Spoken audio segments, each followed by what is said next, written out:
Ya,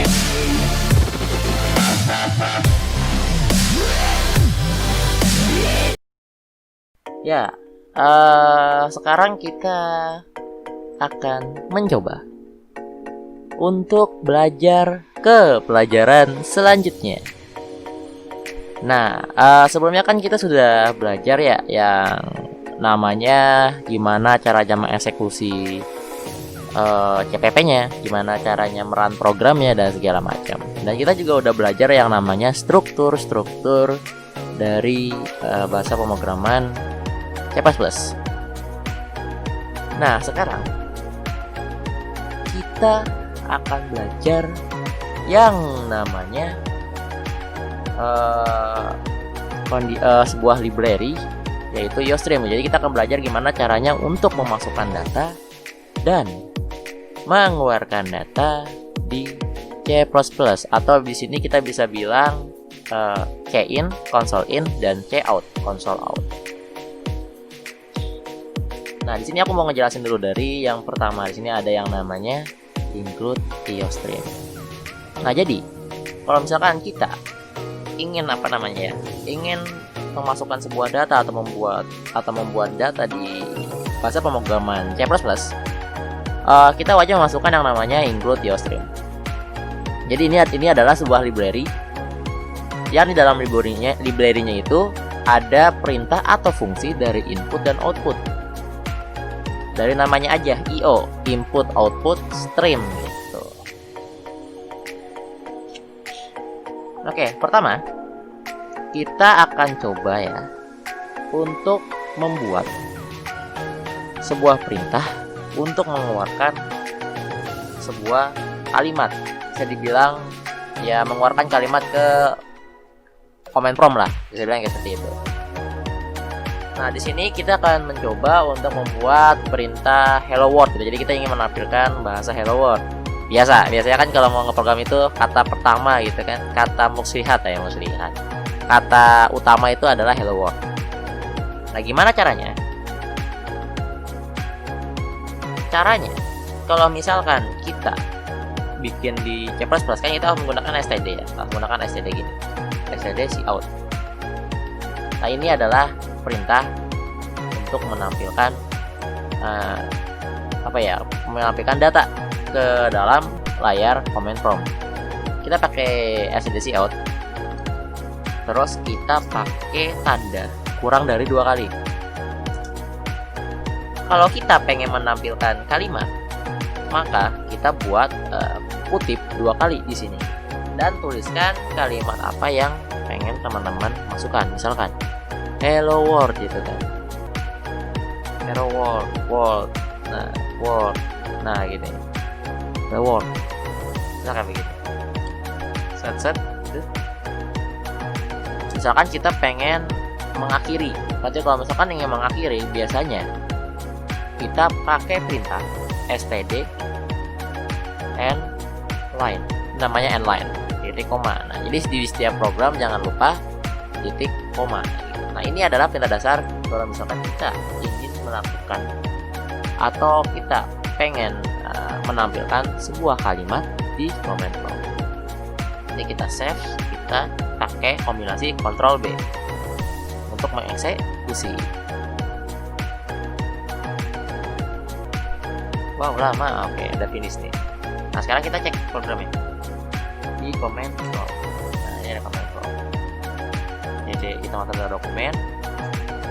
Oke, di sini namanya adalah test.exe.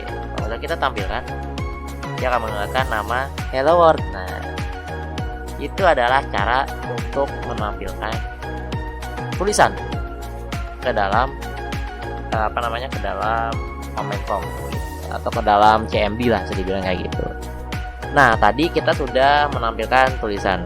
Sekarang kita pengen coba untuk memasukkan tulisan ke dalam variabel. Misalnya gimana caranya? Nah, di sini kalau misalkan kita ingin memasukkan sebuah data ke dalam variabel, maka kita harus buat dulu nih yang namanya variabel. Nah, jadi variabel itu apa? Ini teman-teman, variabel itu adalah sebuah wadah yang gunanya untuk menyimpan data. Nah, jadi itu variabel adalah itu. Jadi variabel adalah sebuah wadah untuk menyimpan data. Nah, jadi kalau misalkan kita ingin memasukkan data, kita harus punya dulu si wadahnya. Gimana cara buat wadah? Cara buat wadah atau variabel di C++. Oke, jadi yang harus dilakukan pertama, ketika kita pengen memasukkan data ke dalam variabel, adalah kita membuat dulu yang namanya datanya dulu, ya dong, wadahnya dulu dong. Nah, cara buatnya gimana? Cara buat wadah di C++ ada. Kita ketikin dulu tipe datanya, baru kita ketikin nama dari variabelnya. Misalkan di sini aku pengen variabelnya itu adalah nama, jadi aku pengen masukin data berupa nama gitu ke dalam variabel. Caranya gimana? Caranya kita tulis tipe datanya dulu, yaitu char, terus kita tulis nama variabelnya, berarti nama gitu. Jadi koma. Nah, di sini kita sudah buat sebuah variabel kosong yang isinya nama, yang nantinya bisa kita masukkan data. Nah, gimana caranya kita masukin data? Caranya kita masukin data adalah dengan menggunakan suatu perintah, yaitu cin atau console in. Nah, misalkan di sini kita buat dulu deh. Kita misalkan sini buat dulu masukkan nama Anda misalkan. Terus di bawah sini baru kita masukin perintah untuk memasukin nama. Jadi kita pengen habis ini masukin nama dari kita sendiri gitu, nama kita sendiri. Jadi kita pakai std in. Nah, kalau si O tadi dia kurang dari kayak gini untuk mengeluarkan hello world ke command prompt. Nah, untuk in kita menggunakan perintahnya itu adalah lebih dari. Jadi kita mencoba untuk memasukkan data ke dalam variabel nama. Berarti kita tulis di sini si variabelnya nama. Kalau misalkan udah dimasukin, berarti kan udah dikeluarin tuh namanya. Nah, cara ngeluarinnya tinggal kita panggil si variabelnya. Jadi kita pakai kurang dari lagi spasi nama. Nah, gitu. Nah, gini. Jadi nanti pas aku di command prompt, kita bakal keluar nih kayak hello world, terus masukkan nama Anda, kita masukin nama kita, ntar dia bakal manggil hello Andika misal gitu, atau hello dunia coding gitu. Jadi nanti bakal kayak keluar hello world, terus nanti akan keluar masukkan nama Anda, terus masukin lagi di sini cin nama gitu kan, terus dikeluarin lagi hello dunia coding gitu. Misalkan kayak begitu. Nah, kita buktiin aja ya, kita buktiin. Tadi kan tadi compile tuh. Kita coba tes hello world ya. Masukkan nama Anda, misalkan nama Anda, aku dunia coding gitu. Terus kita enter. Hello D. Kenapa hello D? Ini karena tipe data yang dia pakai adalah char. Dan kalau tipe datanya char, dia hanya akan menampilkan angka atau huruf pertama dari dari kata yang kita masukin. Kayak misalkan dunia coding, berarti dia cuma bakal mengambil huruf D-nya saja. Ya begitu. Kalau misalkan mau namanya didapetin semua, itu caranya kita nggak pakai cheat, tapi pakainya sebuah fungsi, yaitu getLine. Nah, misalkan di sini aku pakai dulu deh. Di sini kita punya sebuah fungsi namanya using namespace std gitu. Nah, ini gunanya untuk apa? Ini gunanya supaya kita nggak usah lagi nulisin std di belakang sini. Kan biasanya kita pakai std nih di belakang sini. Supaya kita nggak usah nulisin std lagi, kita pakai fungsi yang namanya using namespace std gitu. Nah, ini kita coba kita ganti getLine gitu. Cin nama. Nah, jadi ini adalah cara kedua untuk memasukkan sebuah nama.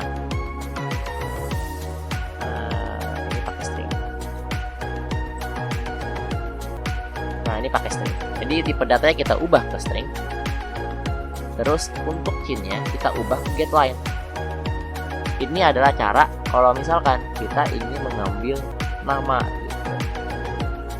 GetLine chain nama. Pas kita lakukan lagi eksekusi, tes gitu. Kata nama Anda dunia coding misalnya, baru keluar hello dunia coding. Nah, kurang lebih seperti itu teman-teman caranya. Jadi kalau kita sudah belajar banyak gimana caranya untuk meng-coutkan atau mengeluarkan kata seperti ini ke dalam command prompt dan men-check-in-kan kata atau nama ke dalam command prompt. Mungkin sekian untuk tutorial episode 5, dan sampai jumpa di tutorial episode berikutnya. Salam tukang ngetik.